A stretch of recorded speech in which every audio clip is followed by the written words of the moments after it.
Welcome back to Game On Now. Safe to say, in as far as the South African footballing eye, it will very much be focused on the Free State capital of Bloemfontein and the Toyota Stadium for the Carling Knockout final. And what a game to look forward to. Magesi up against Mamelodi Sundowns, and got the joy of discussing this big game with Jerry Skosana. Jerry, great to be in your company. But first, let me remind you of something.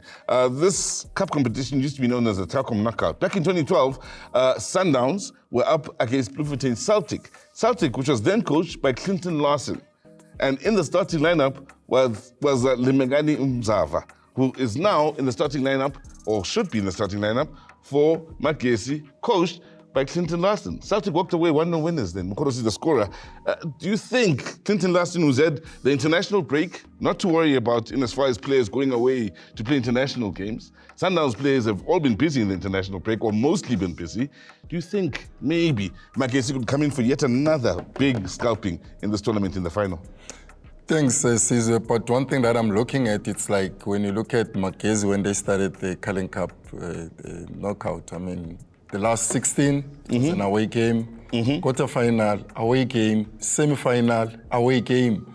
So they're going to play the final, away game again. So if maybe you look at those stats in terms of them being good playing away, well, I can give them a little bit of, you know, something where maybe they can come up with. But what you're saying, you're talking about in terms of Larsen, Limpigani Mzava, being there when they beat Sundowns 2012 in the then Telkom Cup. You know, they're going back to Bloemfontein, where they had a good... and they won for Celtic, won for Celtic. So, maybe that will be an advantage to those people, and then especially if Clinton takes it to his players to say, this is the history that I've got against this team. Yes, it is a big team, but don't take Sundowns away from that. I mean, you look at Sundowns, the players that are coming from Bafana now going to play in the final, how motivated they are. Winning away from home in Bafana, winning Cape Town, what a good display. Sundowns players are like on top of their game. I have to also look at an important stat here. Sundowns, 5-0 first game, 4-0 second game, 2-0 third game in this tournament. They haven't conceded a goal. They're scoring many goals.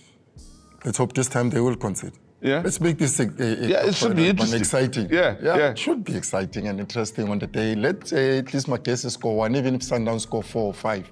But at least should have conceded, because it's going to be something else if Sundowns win with a 0. I mean, last 16, quarter-final, semi-final, final, not conceding a goal. Wow, what a great achievement that would be. I mean... Well, if we're going to give it to Sundowns, we also have to give it to Magesi. I mean, except for the game against Orlando Pirates, where they won 3-2 away at the Orlando Stadium, they've also not conceded a goal in the other 2 games. So defensively, they've been somewhat sound, barring the game against Sundowns. So we mentioned again Umzava and how important he's going to be in this match against the likes of Peter Shalulile, keeping them in check.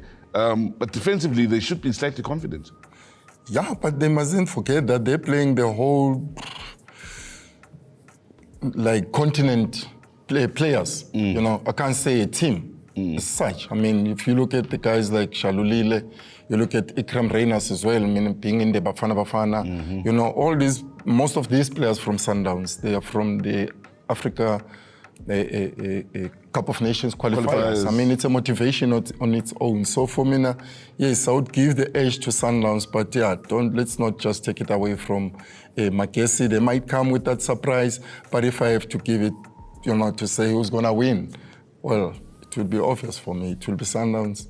Now, we have to talk about your favorite player, Wonder Boy Makubu. Up against the likes of Umvala. Defensively for Sundowns, also another that's been great in recent times for Sundowns and also for the national team when needed. The experience will be crucial here. How do you think Wonderboy will fare against some of the experienced Sundowns players who do it internationally and in the Champions League? I think for me, to go for Wonderboy, honestly speaking, it's the way he's conducting himself as a striker. It's not just a striker that will score goals, but a striker that will confuse defenders to create spaces for his colleagues to take advantage of that. And that's what he's doing best. I mean, I've been in that predicament before. I know what he's doing best. And that's exactly what gives me to say I echo him in everything that he does as a striker. So for me, if Sundowns has to concede a goal in this final, I think Makubu would be the one scoring it. Makubu would score. All right, now let's talk the venue. I was talking to Shane a little bit earlier, and he was saying to me, "Uti, it's a perfect venue for this particular final." Bloemfontein once again. For the setup for Sundowns against Magesi, could you find a better home than Bloemfontein? Were we expecting the football-loving fans from the Free State to come out and show their love for this game? You know, if we talk about that, for me, I would just divert a little bit away from that, and then I would come and say to you, Sizwe, we were watching Bafana Bafana on Tuesday in Cape Town. I saw the green and white. They were there, you know. So it shows like Bloemfontein on its own, they love football. So even if it's not a team that they support, but the stadium would be packed. And there would be green and white, even though there's no team that is wearing those colors. Yeah. So I think that's a perfect venue that was picked by PSL. So it's gonna be exciting because already I think it's almost tickets being sold out. Yeah, so it's for the people of Bloemfontein. They always wanna show us as South Africans that they love football. They were only starved of that because they didn't have a team that they had to follow. But yeah, it's gonna be a good venue like tonight, but let's see what's going to happen. Well, the spotlight very much on the Free State capital. It's David up against Goliath. It's the Calling Knockout final, and well, we will hope for a good game here. We take a short break, come back and discuss what's happening locally with the return of the PSL, including a focus on one of the teams in the Hollywood Best Super League.